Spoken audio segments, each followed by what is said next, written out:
मनुष्य अपने जीवन में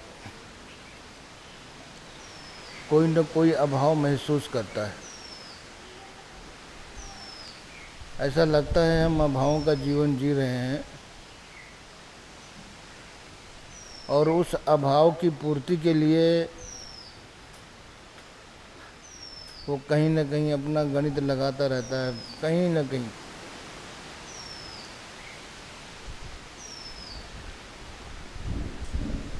तीर्थों में आना जाना, किसी भी क्रियाकलाप का आश्रय लेना, तो वो समझते हैं कि हमारे जीवन में ये अभाव है, इस अभाव की पूर्ति हमको इस माध्यम से हो जाएगी। कुछ तो उसको प्रचलन में मिल जाता है, परंपराओं में मिल जाता है, और आदमी कुछ न कुछ गढ़ता रहता है।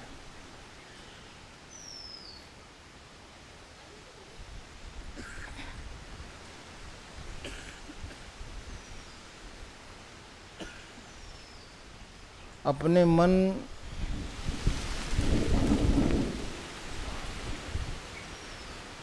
मन से आप कुछ भी करते रहो, उससे भगवान का कुछ लेना देना नहीं रहता। मन की भक्ति, जैसे मन में आया भाई हम तो सदाचार इसी को समझते हैं, हम तो इसी को समझते हैं, हम तो इसी को समझ।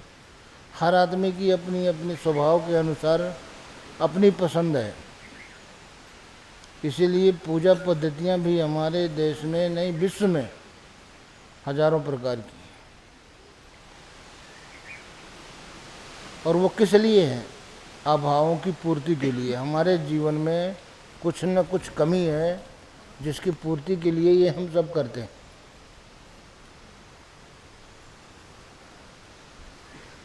कोई कुछ अनुष्ठान कर रहा है, कोई कुछ कर रहा है, कोई कुछ कर रहा है, कोई कर रहा है, कोई करा भी रहा है।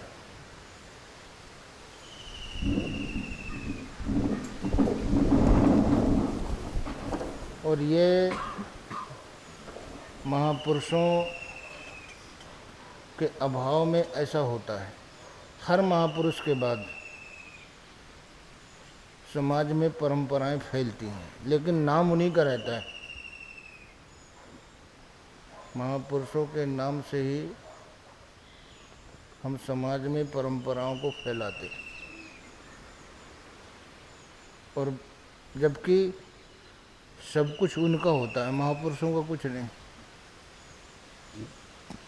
संसार में जितने महापुरुष हुए हैं उन्होंने सब एक ही बात कही है, क्योंकि हमारी समस्या सबकी एक है।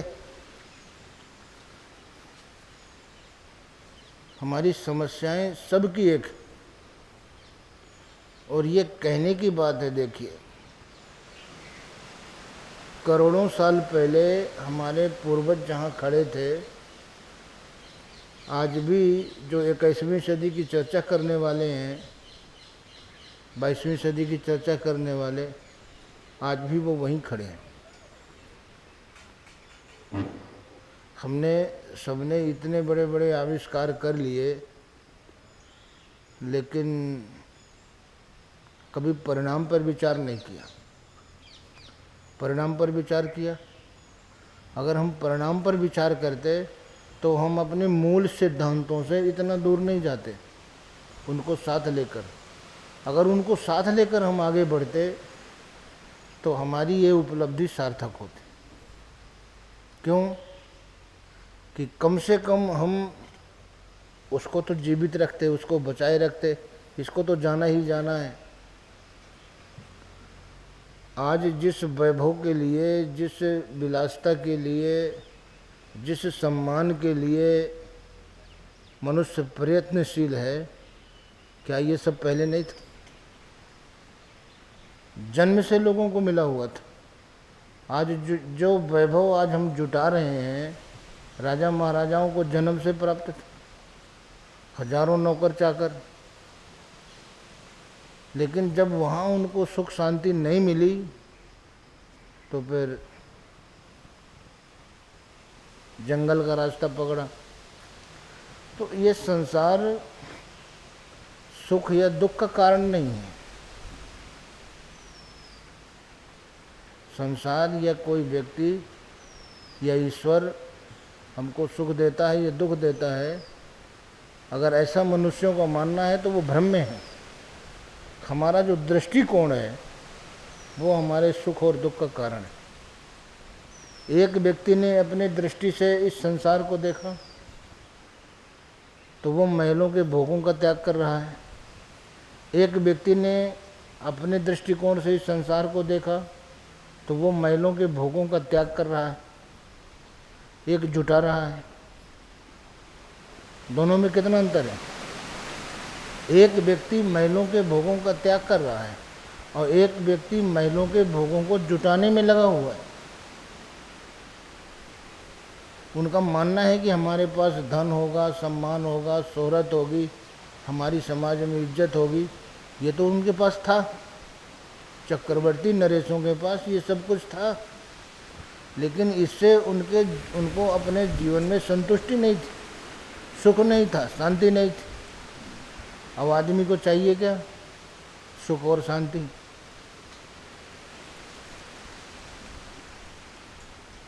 तो बताइए, संसार हमारे सुख का कारण हुआ या ईश्वर हुआ, या दुख का कारण ईश्वर हुआ या संसार? आदमी निर्णय नहीं ले पाता। जब जीवन में दुख आता है, लंबे समय तक रहता है, तो कहते हैं कि भगवान ये तूने क्या कर दिया। देखो, सबकी यही बात रहती, भगवान तूने ये क्या किया हमारे साथ, तुमको ये नहीं करना चाहिए था। कितनी गलत बात। मतलब सारा आरोप भगवान पे, जैसे भगवान कुछ करता है। भगवान कुछ नहीं करता। भगवान कृष्ण ने कहा, अर्जुन, न मैं मनुष्य के पाप कर्म को ग्रहण करता हूँ, न पुण्य कर्म को ग्रहण करता हूँ। अब बताइए, दुख एक ही है, आदमी लंबे समय से दुखी है, तो फिर जो समाज में प्रचलित है, परंपराएं जो प्रचलित हैं, ने कहा इसको तो देखो किसी सयाने को दिखाना चाहिए जब दवाओं से नहीं ठीक हुआ। अब ये जरूरी नहीं है कि दवा उसको सही मिली कि गलत, इस पे आदमी कभी विचार नहीं किया। अब सयाने के पास ले गए तो बोले इसको तो 4-5 भूत लगे हुए हैं। अब उसका भी सब कुछ कराया जैसा उसने बताया, उससे भी समस्या ख़त्म नहीं हुई तो बोले ज्योतिषी के पास चलो। अब उसने भी बता दिया कि 4-5 ग्रह खराब हैं। अब उसका भी कुछ कराया। आदमी परेशान है और सब ने अपनी अपनी बात बताई, डॉक्टर ने रोग बता दिया।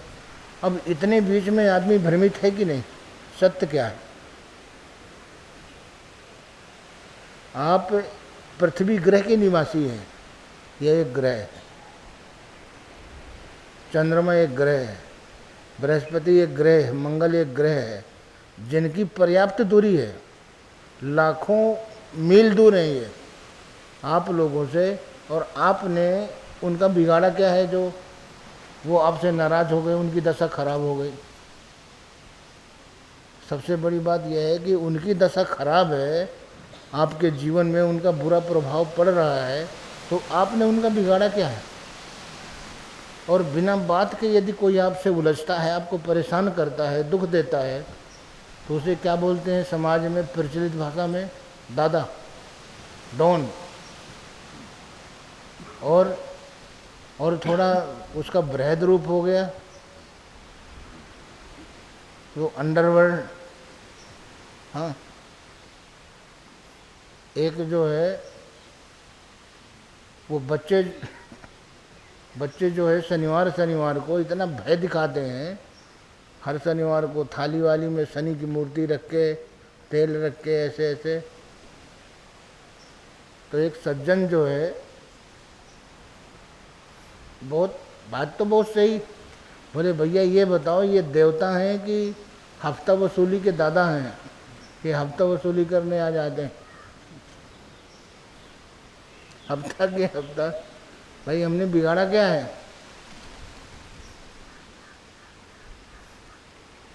ये सभी जो है ग्रह अपनी अपनी जगह पे अपनी ग्रेविटी में घूम करके और प्रकृति के संतुलन को बनाए हुए हैं। दिन रात होते हैं, घड़ी मुहूर्त जो भी है, लेकिन हमारे जीवन को ये क्यों प्रभावित करते हैं? आपने बिगाड़ा क्या है? आप बताओ तो।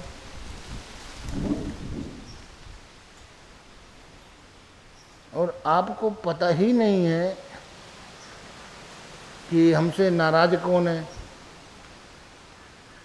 मान लो हनुमान जी नाराज हैं और आप गणेश जी को खुश कर रहे हो, तो समस्या तो रहेगी, रहेगी कि नहीं रहेगी? क्योंकि जो नाराज है हम उस तक पहुंच ही नहीं रहे।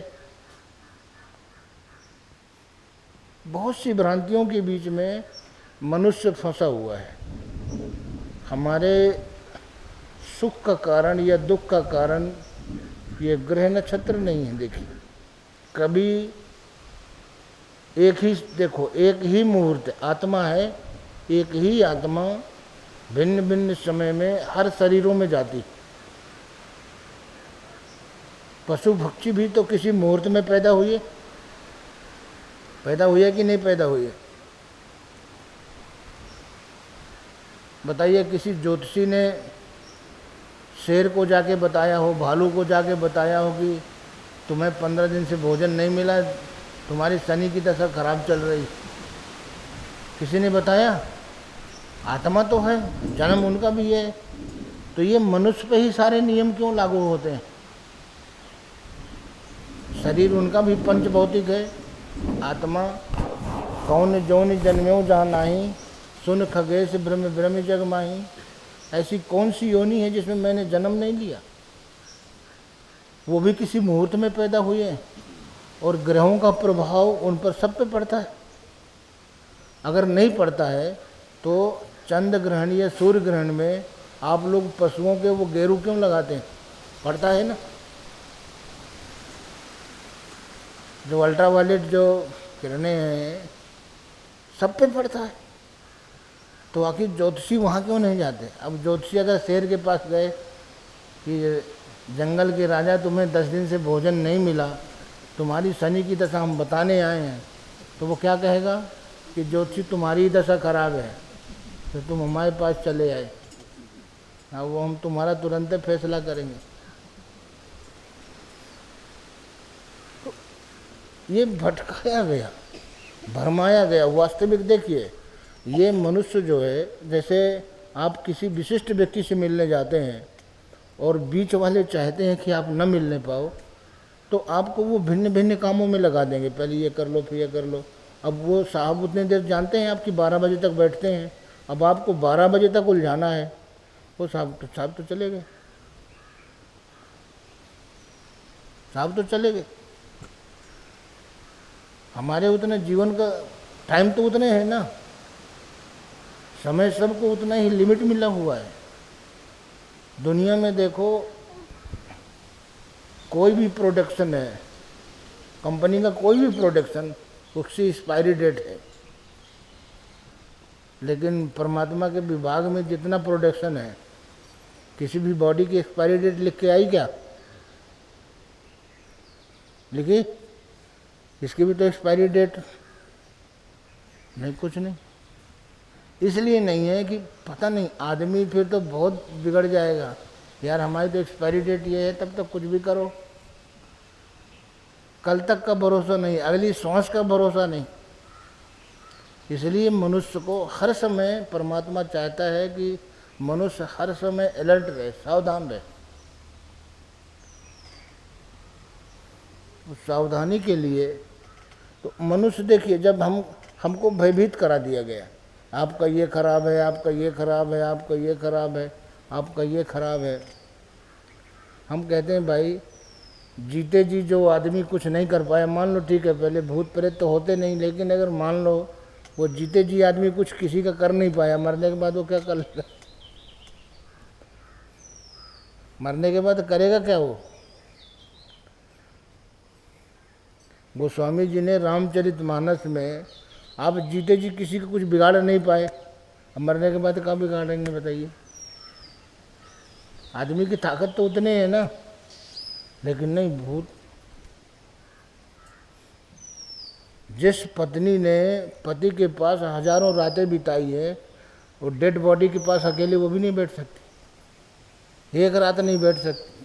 4 जने को बैठा के बैठेंगे, बताओ कहीं भूत ना हो जाए, वो खुद है उससे डरने लगे। हाँ, कहीं ऐसी घटना घटी हो तो बताओ, अकेले नहीं बैठ सकते।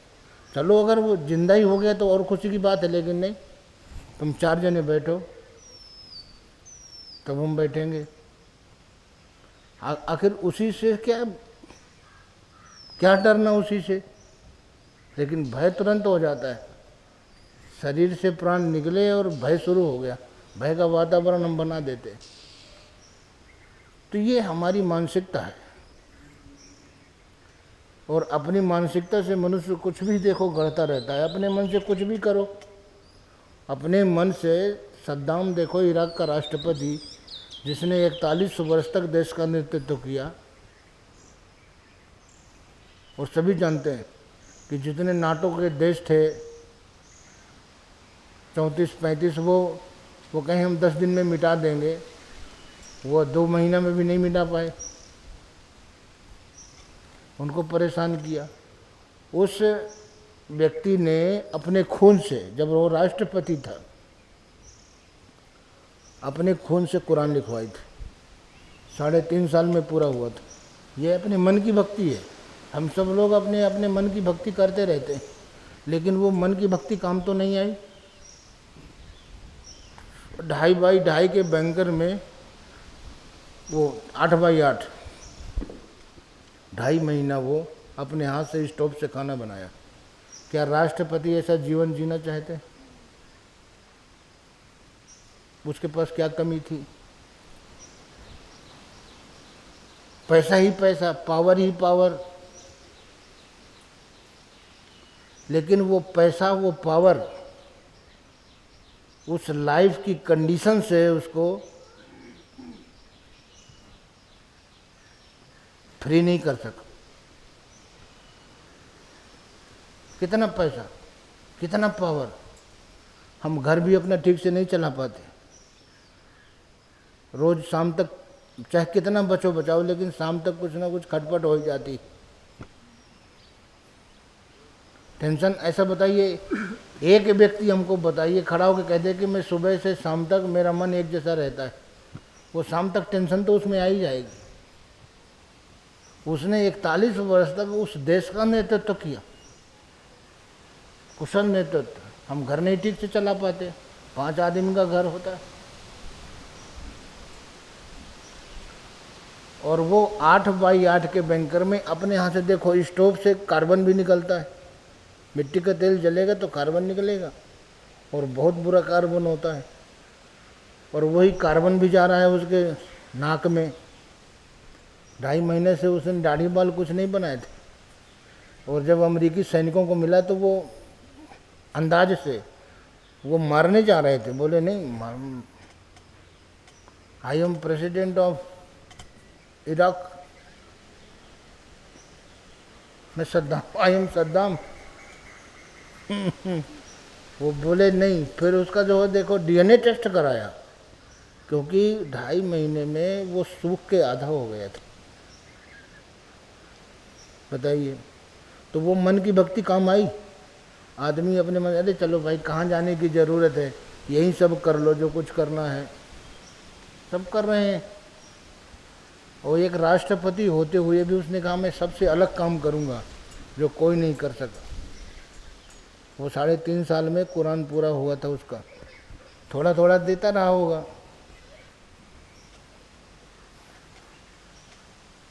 और अंत में देखो उसको फांसी। ये भी नहीं, जब फांसी पे झुलाया गया तो वो उसके अंदर जो असर था हमारे भारत के क्रांतिकारियों का, जैसे हमारे भारत के क्रांतिकारी फांसी पे झूलते थे तो उनके हाथ में गीता होती थी, सद्दाम के हाथ में कुरान था। और कुरान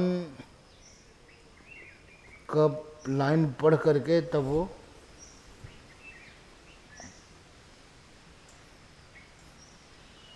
अभी ईरान का राष्ट्रपति जब विदा हुए, वो पोप जो भारत आए थे वो विदा हुए, तो उन्होंने कहा था उनका वो कब्र में मरते समय गीता पढ़ी गई थी, फातिमा जो पढ़ा जाता है गीता, उन्होंने कहा था भाई गीता पढ़ना।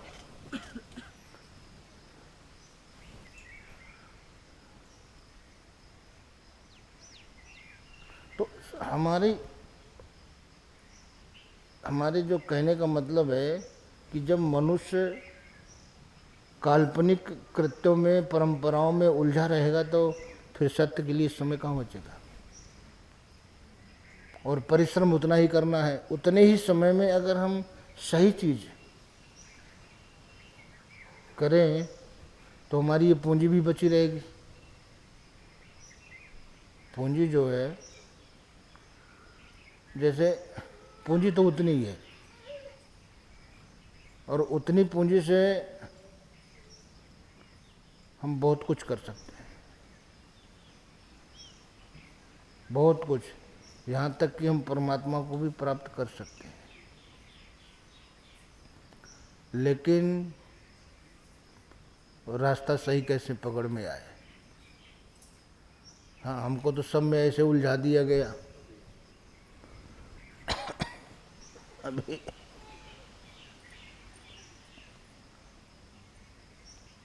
महात्माओं का भी अभाव है।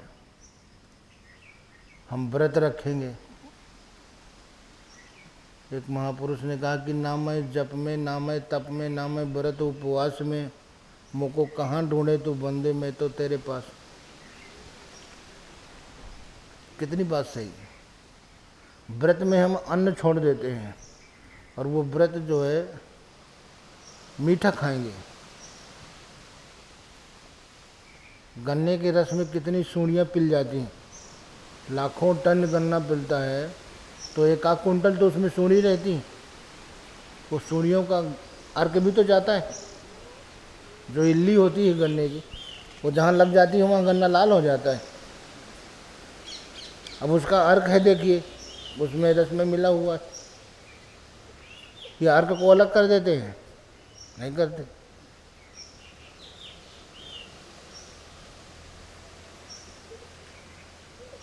और वो गन्ने का रस गर्म करते समय जब गुड़ बनाते हैं उसमें भी कितने कीड़े मकोड़े सब गिरते रहते हैं, फिर उसको छान छान के अलग करते रहते हैं। ये जैसे अब हरियाणा वाले ज़्यादा जानते होंगे, जब घी पकाते हैं तो उसमें उछल उछल के कीड़े खूब पड़ते हैं, झींगुर वगैरह। वो तो खोल रहा है, वो गिरते ही टन। हाँ, अब झींगुर पकाओ चाहे मुर्गा पकाओ तो बात बराबर है, मांस तो उसमें भी होता है, खाते सभी हैं। लेकिन एक धारणा बना लिया, देखिए रस से गुड़ बनता है, काला होता है, उसी रस से चीनी बनती है, सफ़ेद होती है। तो ये बोनचाल पाउडर जो फास्फोरस जो है, सारे जानवर, कोई जानवर बचा नहीं जिसकी वो पाउडर बनाते हैं हड्डियों का, उस हड्डी के पाउडर से उसकी सफाई होती है। हमने एक क्लिप भेजी थी ना, जो हड्डियों से माला बना रहे हैं। बता सकते हो? देखने से पहले कोई बता ही नहीं सकता है। पत्थर ऐसा लगेगा, बिल्कुल पत्थर।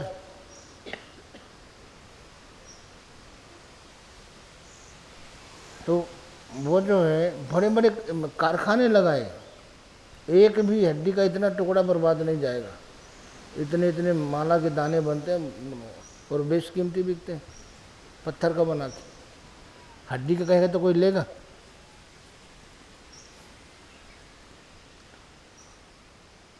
तो देखिए, व्रत में हम सभी हड्डियों को पाउडर खा लेते हैं। ये छुआछूत फैलाए, जो फैला दिए, ये नहीं खाते, वो नहीं खाते, वो नहीं खाते, और सवेरे से वही खाएंगे। चाय में भी मीठा चाहिए। हाँ, सवेरे से वही शुरू हो जाता है। एक सज्जन कहने नहीं, ये अछूत है, इनको दूर। हमने कहा काहे को भाई दूर? आदमी देखो, रास्ते में कहीं भी देखिए गंदगी पड़ी होती है, गंदगी किसी की भी हो, आदमी रास्ते में पेशाब करता, वहीं चींटी चेंटा सब घूमते हैं। उनको पता है क्या? वही आपके गुड़ चीनी में पहुंच जाते हैं, गुड़ में भी लपट जाते हैं। उसी का फिर सेवन करते हैं। ये सेंट लोग जानते हैं कैसे चींटा चींटी लिपटते हैं। हाँ, इंतजाम किए किए परेशान रहते हैं कि पीछे सेंट बैठे हैं जो है, को चींटा चींटी लपटते हैं गुड़ चीनी में कि नहीं, पहुँचते हैं कि नहीं पहुँचते। तो कहा हवाई पट्टी से पहुँचते हैं, ज़मीने में चलते हुए तो पहुँचते हैं।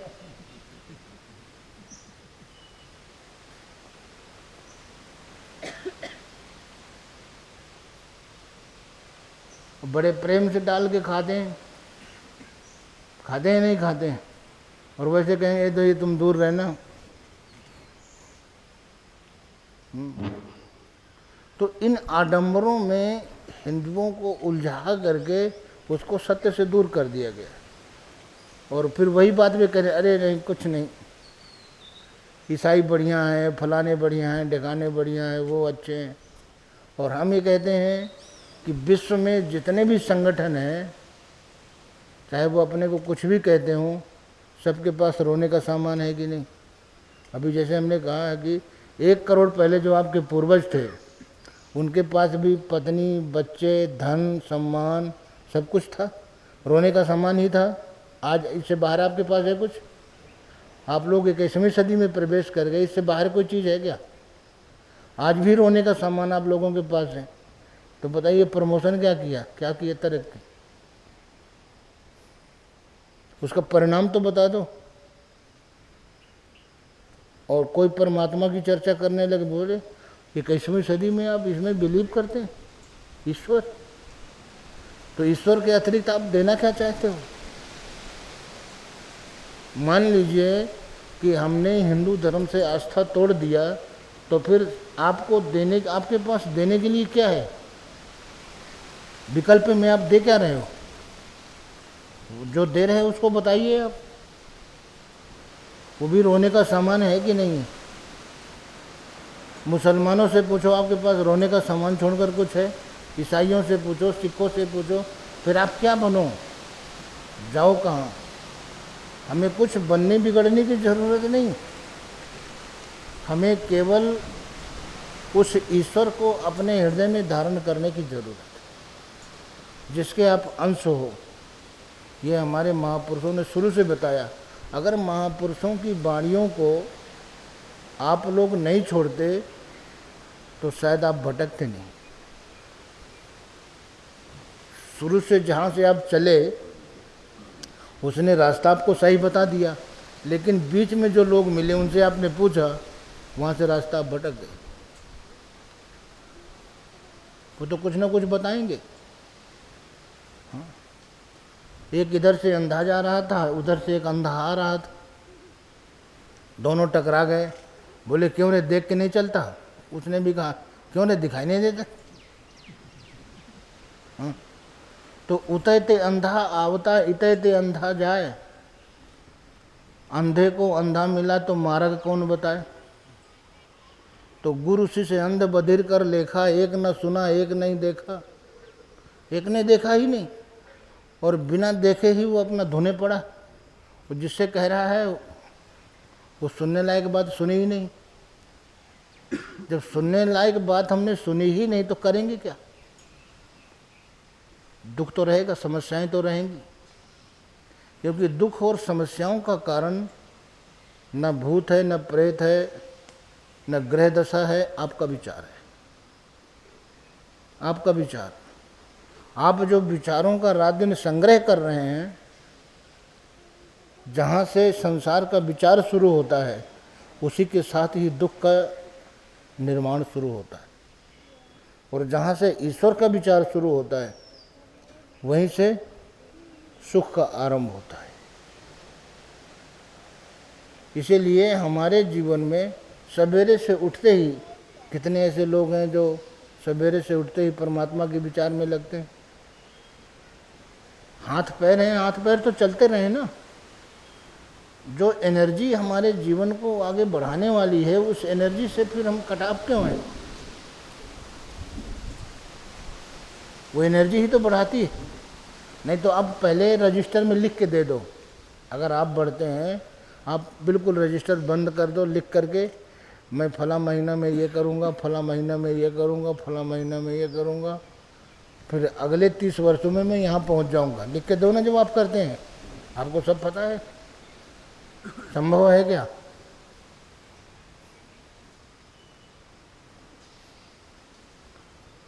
ऐसा संभव नहीं। आप लोग स्वयं देखते हैं, जब किसी भी खिलाड़ी को अभिमान होता है ना, तो वो पहले ही गेंद में आउट हो जाता है। होता है कि नहीं होता? वापस जहाँ थोड़ा सा हुआ कि मैंने ये किया, देखो आदमी को होता है मैंने ये किया, मैंने इज्जत कमाई, मैंने ये किया, तो भाई आप बने हो, आपकी बुद्धि भी वही है, फिर वो चला क्यों गया? उस जाते हुए धन को, सम्मान को आपने रोका क्यों नहीं? क्योंकि वो उतने समय तक ही रहेगा, और अगर रोकना है तो आप अंदर से मजबूत हो जाइए, वो कभी नहीं जाएगा, वो दिन दूना रात चौगुना बढ़ता ही चला जाएगा।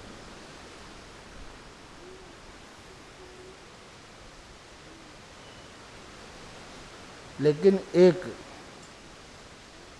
परमात्मा के आप अंश हैं, ईश्वर अंश, जीव अविनाशी, और इसको विभिन्न दृष्टांतों के माध्यम से हमारे महापुरुषों ने बताया।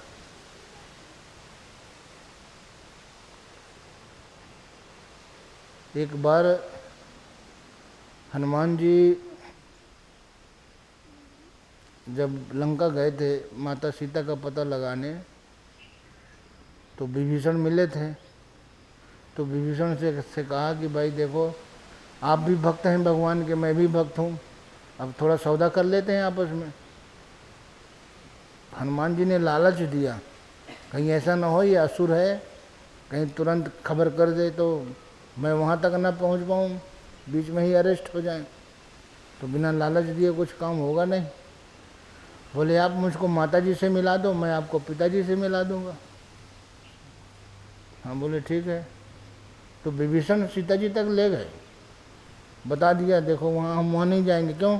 वहाँ पहरा है और राक्षसियाँ देख लेंगी कि विभीषण आया था लेके, तो फिर अभी हमको थोड़ा समय और रहना है, कोशिश हम करेंगे कि हमारा भाई है रावण, और शायद रास्ता बदल दे, विचार बदल दे। हम नहीं चाहते हैं कि उसके जीवन में कोई परेशानी आए। हम हितैषी हैं, हितैषी होने के नाते उसे समझाएंगे। तो देखिए, जब रावण ने विभीषण ने रावण को समझाया, तो रावण ने क्या कहा? मम पूर्वस तपसिन सन प्रीति, सठ मिल जाए तीनों को नीति। मेरे राज्य में रहता है और तपस्वियों से तेरा प्रेम, असकह किनिस चरण प्रहारा, अनुज गए पद 12 हाँ, लात मार दिया विभीषण को ठोकर। अब बताइए, प्रधानमंत्री का दर्जा था और सबके सामने। लेकिन जब विभीषण जाने लगा, देखिए हमारी जो संस्कृति थी हमारे देश की, वो असुरों में भी थी। विभीषण ने कहा कि तुम पितु सरिस भले मोहि मारा, लेकिन राम भजे हित नाथ तुम्हारा। हम सब अपना हित ही तो चाहते हैं, कल्याण ही तो चाहते। तुम पितु सरिस, आप पिता के समान हो। आज किसी भाई में इतनी सहन शक्ति है क्या? बाप से ही गुर्रा जाएंगे, भाई की तो बात दूर है। तो धीरे धीरे हमारी संस्कृति कहाँ जा रही है? हम इसको कहाँ ले जा रहे हैं? इसका एंड कहाँ है और इसका परिणाम क्या है? इन सब बातों पे हमें विचार करना होगा। और फिर विभीषण ने वहाँ खड़े होके कि मैं जा ही रहा हूँ, तब कहा कि राम सत्य संकल्प सुन, सभा काल बस तोर, मैं रघुवीर शरण अब जाओ देव जनिकोर। मैं अब भगवान की शरण में जा रहा हूँ। सभा काल बस, तुम्हारी ये पूरी सभा काल के बस में हो गई। अब वहाँ गोस्वामी जी ने कहते कि रावण जबहि विभीषण त्यागा, भयौ विभव बिन तबहि अभागा। वैभव से हीन वो उसी समय हो गए। जहाँ आप अच्छे व्यक्तियों का संग, अच्छे विचारों का संग छोड़ देते हैं, वहीं से वैभव आपका साथ छोड़ने लगता है, लेकिन दिखाई बाद में देता है। आप बताइए, आप एक दिन में बुढ़े हुए क्या? नहीं, रोज रोज जो है आदमी एक दिन में नहीं मरता, धीरे धीरे रोज।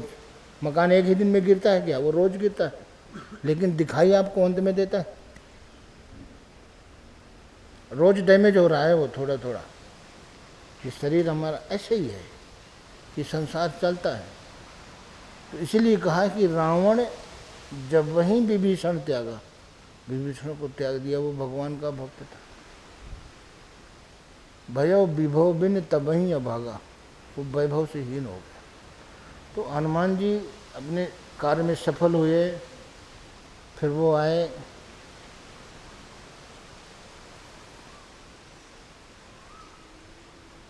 रावण के सामने पकड़ के मेघनाद पकड़ लाया। तो मेघनाद, वो रावण ने परिचय जानना चाहा हनुमान जी का। हनुमान जी ने कहा कहु सठ। देखिए, इतना वो धन के मद में, ताकत के मद में, विद्या के मद में, कि वो कोई भाषा नहीं ठीक से बोल पा रहे। हनुमान जी ने बताया भी कि देखो, रावण जिसका लेश मात्र बल पा करके वो सठ कह रहा। कहु सठ तो इन्हें प्राण की बाधा, मारे से निश्चर कहीं अपराधा। देखा हुआ तो निशंक सठ तो ही, कीधों श्रवण सुना नहीं मोही। ये कान से मेरा नाम नहीं सुना, तुम निर्भय हो के खड़े हो। मतलब रावण जो है ना, वो बॉडी लैंग्वेज भी पढ़ रहा था। तो हनुमान जी देखे निशंक, निर्भय, किसी से भय नहीं। बोले देखा हुआ तो निशंक सठ तो ही, कीधों श्रवण सुना नहीं मोही। तुम्हारे चेहरे में भय के निशान नहीं है, लक्षण नहीं है, तुम निर्भय हो। तब हनुमान जी देखो, ये एक भले और बुरे आदमी की पहचान होती। हनुमान जी ने, रावण ने तो कहा सठ, बार बार सठ कह रहा है, उसको पता नहीं तुम क्या कह रहे हो। सच में पता नहीं होता है। और ये हमारे महापुरुषों ने देखो दिखाया है, जब तक सत्ता का नशा रहता है, मैं सही क्या कर रहा हूँ, गलत क्या, कुछ पता नहीं रहता। वो सत्ता का मद है, उसको शक्ति का मद है। राजा परीक्षित जो है, जब सत्ता का मुकुट था उसके, तो मैं महात्मा के गले में सर्प डाल रहा हूँ, कुछ दिखाई देता है? नहीं। ऐसा ही है, जैसे कोई प्रधानमंत्री आए, राष्ट्रपति आए, या कोई कलेक्टर आए, कोई भी आए न हो। जब परीक्षित महात्मा वो भजन में बैठे थे, बोले अरे मुझे प्यास लगी है, और इसने मुझे देख लिया, ये राजा आ रहा है तो सम्मान करना पड़ेगा, इसलिए ये भजन ध्यान का ढोंग बना के बैठा है। और एक मरा हुआ सर्प जो है महात्मा के गले में डाल दिया, जबकि सच में वो भजन में बैठे थे। लेकिन अपनी मानसिकता, जैसे हम आडंबर बन चलते हैं। और जब घर गया, मुकुट उतारा, तो बोले यार मुझसे आज तो महान भूल हो गई। रानी से कहा कि आज मुझसे महान गलती हो गई, मैं अभी इसी समय जा रहा हूँ, मैं महात्मा से क्षमा मांगू, मैंने ये क्या कर दिया। लेकिन ये एहसास कब हुआ?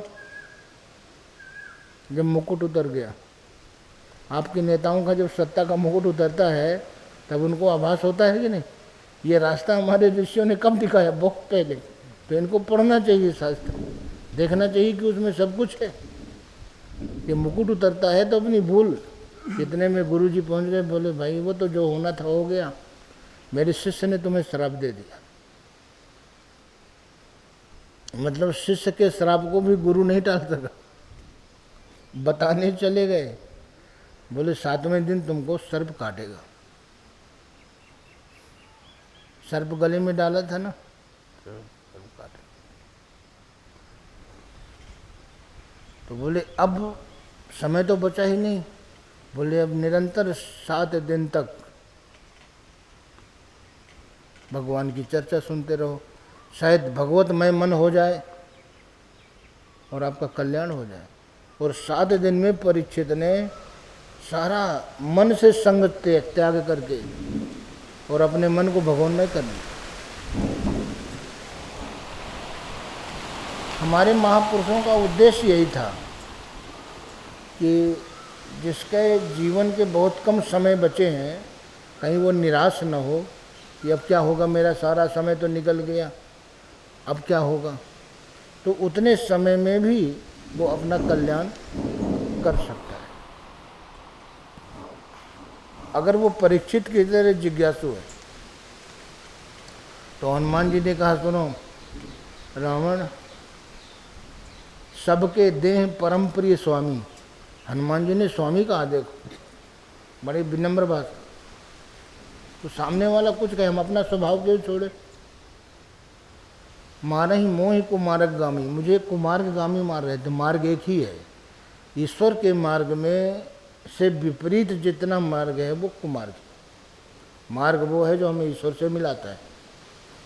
इसलिए हनुमान जी ने कहा, मारा ही मोह कुमारक गामी, सबके देह परम प्रिय स्वामी। जे मोहि मारा ते मैं मारा, कहीं पर बांधे तने तुम्हारा। अब मैं सामने खड़ा हूँ और तुम मेरा परिचय पूछ रहे हो। अभी तो मैंने बता दिया, उन्होंने प्रश्न किया था ना रावण ने, मारे से निश्चर के ही अपराधा, किस अपराध से तुमने इतने निशाचरों का वध कर दिया। तो बता दिया कि शरीर सबको प्रिय है, चींटी दब जाती है वो भी काट लेती है अपने बचने के लिए, लेकिन इसके बाद भी देखो तुम्हारे लड़के ने मुझे बांध के यहाँ खड़ा कर दिया। और अब मेरा परिचय पूछ रहे हो कि मैं कौन हूँ। तो सुन रावण ब्रह्मांड निकाया, पाई जास बल बिरचित माया। जाके बल बिरंच हरि ईसा, पालत हरत सृजत दस सीसा। और जाके बल लवलेशते जीते हो चराचर धार तास दूत। रावण जिसका लेस मात्र बल पाके तूने चराचर जगत को जीत लिया। और जिसका बल पा करके ब्रह्मा रचना करता है, जिसका बल पा करके विष्णु पालन करता है, जिसका बल पा के शंकर संहार करता है, और जिसका लेस मात्र बल पा करके, देखिए, सुन रावण ब्रह्मांड निकाया, पाई जासु बल विरचित माया। जाके बल बिरंच हरि ईसा, पालत हरत सृजत दस सीसा। और जाके बल लवलेशते जिते हो चराचर झार। तास दूत में जाहि कर हरि आने प्रिय नार। मैं उसका खास दूत हूँ, जिसके प्रिय नारी का तूने अपहरण किया है, जिसका लेस, हनुमान ने बता दिया कि लेस मात्र बल से तुम इतने ताकतवर हो, तो मैं उनका खास दूत हूँ, समझ ले मेरे पास कितनी ताकत होगी। इशारा किया, लेकिन रावण मद से अंधा, वो नहीं समझ पाए और आदेश दे दिया, पुष्प में आग लगा दो। हनुमान जी को जब पंपा सरोवर में, पंपापुर में, वहाँ किष्किंधा कांड में, किष्किंधापुरी में मिले थे, सुग्रीव ने इनको भेजा था, तो वहाँ भी हनुमान जी ने उनका परिचय दिया था। पूछा था कि तुम 3 देव में कोई, कि नर नारायण की तुम दो, कि तुम 3 देव में को, कि तीनों देव में कोई हो, ये नर नारायण हो। नर नारायण अलग हैं, 3 देव अलग हैं, ये सब साधना की स्थितियां हैं। तो बताइए कौन हो। कि तुम अखिल भुवन पति लीन मनुज अवतार, जग कारण तारण भव भंजन धरनी भार। कि तुम अखिल भुवनपति, तो ये अखिल भुवनपति और है। हाँ। शिव बिरंच विष्णु भगवाना, उपजहि जासु अंश ते नाना। जिसके अंश से हजारों हजारों पैदा होते रहते हैं। और ऐसे हो प्रभु सेवक बस आई, वेद पुराण संत सब कही। ऐसा परमात्मा जिससे ये ब्रह्मा विष्णु महेश हजारों हजारों पैदा होते, तो आप सीधे उसको क्यों नहीं पकड़ते, उसी के आप अंश हैं। इसीलिए गोस्वामी जी ने उसमें कह दिया, शिव अज सुख सनकादिक नारद, जय मुनि ब्रह्म विचार विशारद। सब कर मत खगनायक, यह करिय राम पद पंकज। सब कर मत, सारे सृष्टि में जितने महापुरुष सब कर मत खगनायक एहा भजी राम पद पंकज, एक परमात्मा के चरणों में पड़े। और फिर आगे स्पष्ट और कर दिया, साधक सिद्ध विमुक्त उदासी कवि कोविद कृतज्ञ सन्यासी, धर्म निरत पंडित विज्ञानी, जोगी सूर सु तापस ज्ञानी, तरी न बिन से मम स्वामी राम नमामि नमामि। बगैर मेरे स्वामी का सेवन किए हुए कोई भवसागर से दुखों से पार नहीं जा सकता। और इस संसार में कोई इतना बड़ा जादूगर हो जाए कि पानी को मथ करके वो तेल दिखा दे, घी दिखा दे, बालू को पेर करके कोई तेल दिखा दे, लेकिन बगैर परमात्मा के भजन के संसार के दुखों से कोई छुटकारा दिला दे, ऐसा जादूगर कभी ना हुआ है और ना आगे होगा। बारी मथे घृत होय बरु सिकता दे बरु तेल, बिन हरि भजन न भव तरिए, यह सिद्धांत,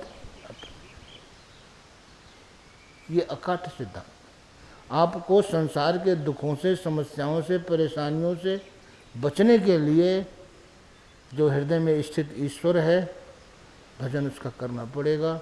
और हृदय में स्थित ईश्वर की हम शरण कैसे जाएं, भगवान कृष्ण ने अर्जुन को बताया। जब भी कोई महापुरुष कभी जो है न कान फूंकता है न कहीं कुछ, कन फूंका गुरु और है, बेहद का गुरु और, तो जब बेहद का गुरु मिले तब पहुंचावे ठोर।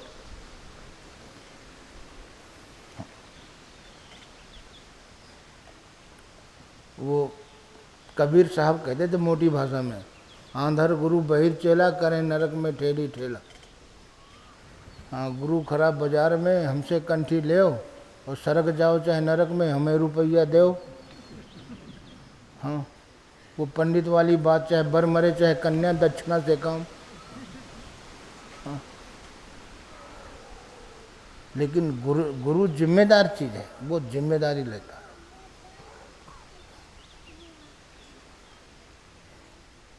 गुरु लोभी शिष्य कैसे है, शिष्य लालची, दोनों खेलें दांव, और भव सागर में डूबते बैठ पाथर की नाव।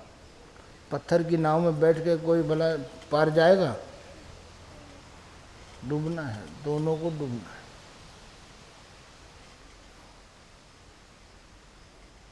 तो जाको गुरु है आंधरा, चेला निपट निरंध, और अंधे अंधा ठेलियां दोनों कुपरंत। इतना स्पष्ट हमारे महापुरुषों ने, भाई साफ रास्ता है, बहुत साफ रास्ता है ये। अब देखिए हनुमान जी ने कितना स्पष्ट किया, और लक्ष्मण जी ने, जो रावण ने दूत भेजे थे गुप्तचर, वो पकड़ में आ गए थे, उन गुप्तचरों के माध्यम से लक्ष्मण जी ने रावण को संदेश दिया था लिख करके कि बातन माही रिझाई 60 जन घालस कुल खीस, और राम विरोध न उबरस शरण विष्णु अजीस। परमात्मा के विरोध में तुम शरण विष्णु अज ईश, ब्रह्मा की शरण चला जा, शंकर की शरण चला जा, विष्णु की शरण चला जा, लेकिन बच नहीं सकता है। और इसकी पुष्टि भगवान राम ने स्वयं किया। सुग्रीव को जब आश्वासन दिया, अपनाया, मित्र बनाया, तो कहा सुन सुग्रीव मारियों बाली एक ही बाण, ब्रह्म रुद्र शरणागत गए न उबरे। मैं दूसरा बाण का प्रयोग ही नहीं करूँगा। अगर वो ब्रह्मा शंकर विष्णु की शरण चला जाए तो वो बचने वाला नहीं है। सुन सुग्रीव मारियों बाली एक ही बाण, एक बाण से ही मैं उसे, लेकिन सुग्रीव को विश्वास नहीं हुआ। बोले प्रभु बाली महाबल अति रणधीरा, बाली तो बहुत बलवान है। तो उन्होंने 7 ताल के पेड़ दिखाए, ताड़, ये ताड़ का पेड़ जैसे है ना, ऐसे मोटे मोटे 7। बोले बाली एक एक करके इनको एक ही बार में, एक एक करके इनको काट देता है।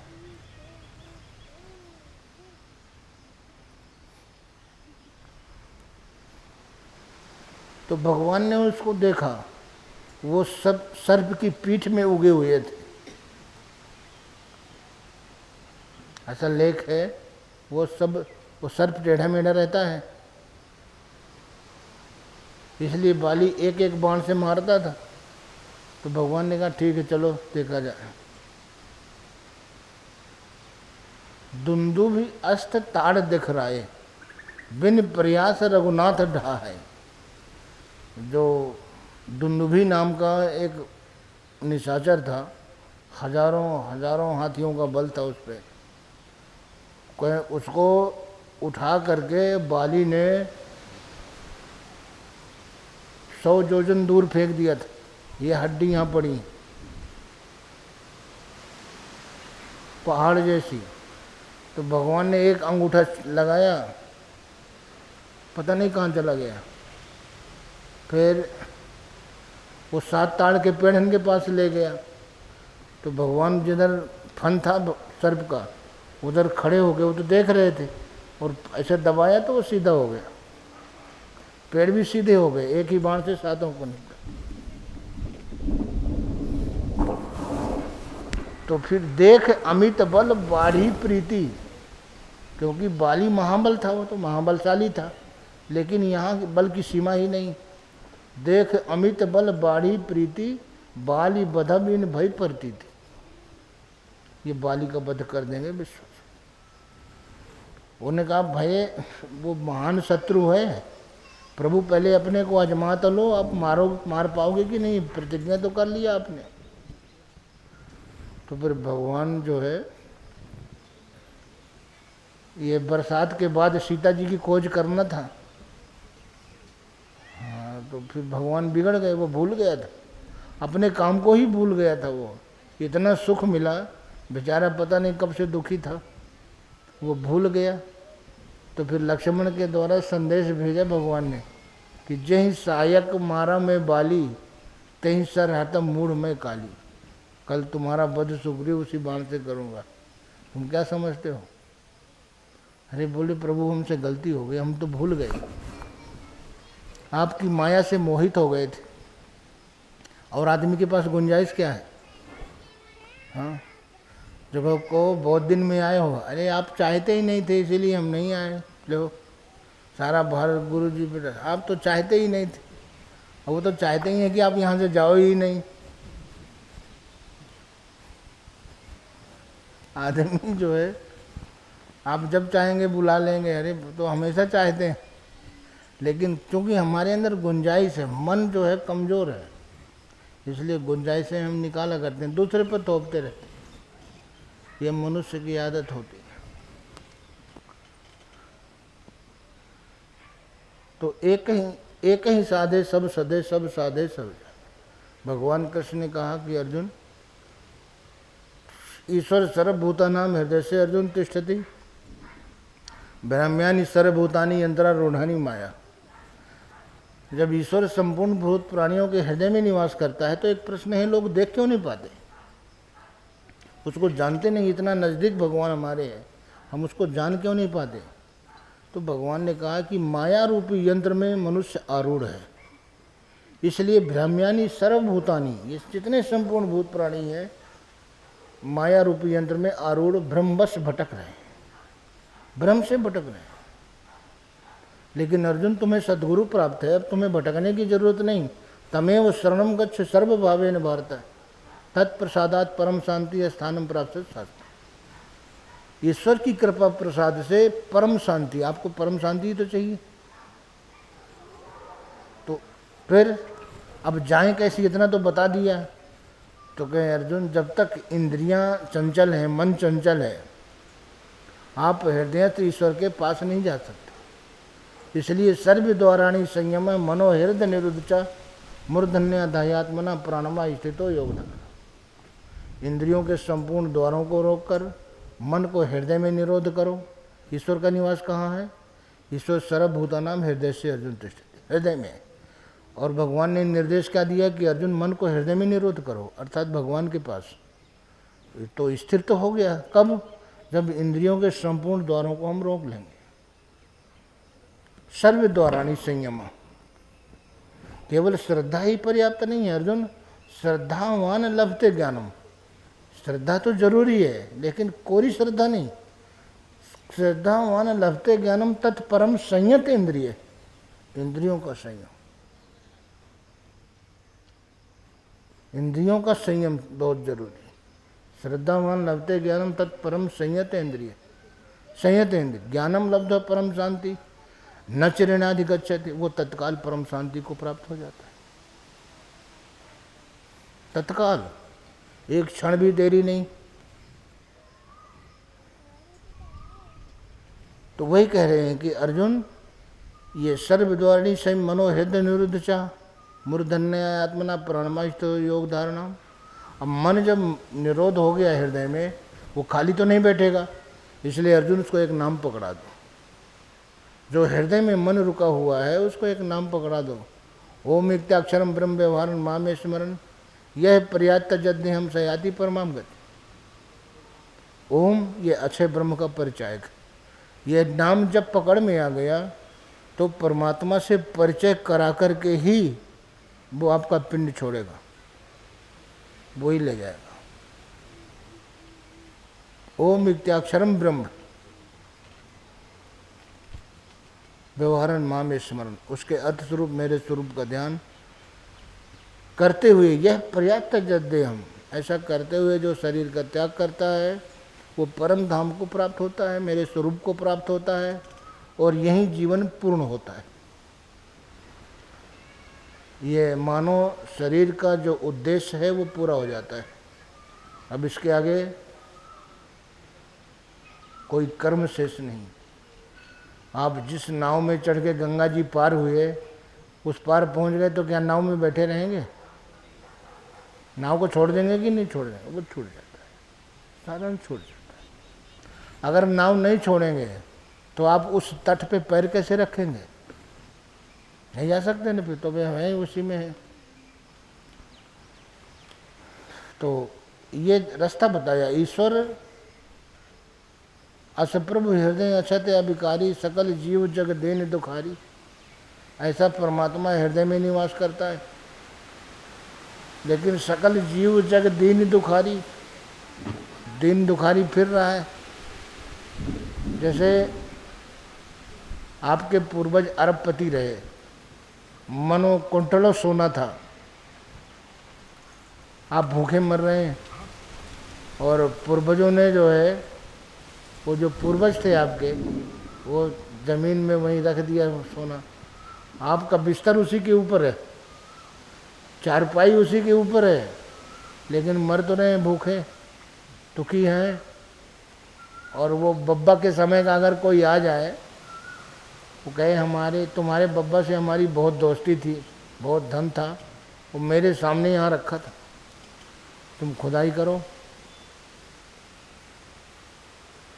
तो जब वो खुदाई करेगा, बोले यार तुम 4 साल पहले आ जाते, हम 4 साल से परेशान हैं,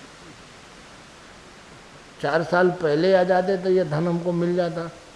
गुरु का यही काम होता है, आपके अंदर जो अपार खजाना है,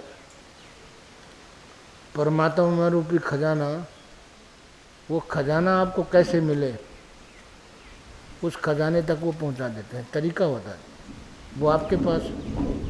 और एक बार जहाँ जागृति हो गई,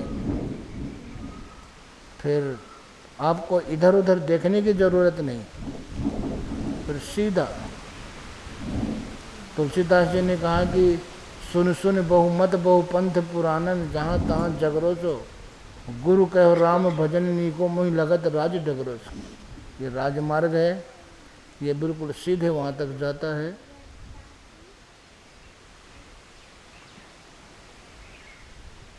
इसलिए उन महापुरुषों ने निर्देश दिया कि तज विविध कर्म, अधर्म, ये अधर्म है सब, तज विविध कर्म अधर्म, बहुमत शोक प्रद सब त्याग हो। ये शोक प्रद हैं, सब त्याग हो, सब छोड़कर विश्वास करके दास तुलसी राम पद अनुराग हो, भगवान के चरणों में प्रेम। यही भगवान कृष्ण ने कहा कि अर्जुन, ये रूप रस शब्द स्पर्श गंध, इनसे निर्मित जो संस्कार हैं और कर्म हैं, ये यही संस्पर्जा योग, यही संस्पर्जा भोगा दुख योनिया, ये दुख योनिया एवते, आदि अंत बनते कौनते नते सुरमते बुध। ये आदि और अंत वाले हैं, इसलिए बुद्धिमान लोग इसमें रमते नहीं। कबीर साहब ने कहा कि भजन भगत हरि नाम, भजन भक्ति और हरि का नाम ये तीनों एक। इसके अलावा दूजा दुख अपार, इसके अतिरिक्त आप कुछ भी करते हैं अपार दुखों की रचना कर रहे हैं, जीव के लिए बंधन तैयार कर रहे हैं। मनसा वाचा कर्मणा कबीर सुमिरन सार, मन वाणी कर्म से ये विधान है। देखिए बाल भोग का देरी हो रही है, फिर शाम को, फिर कल, परसों, और जब तक इच्छा हो। हम तो रोज सुनाएंगे।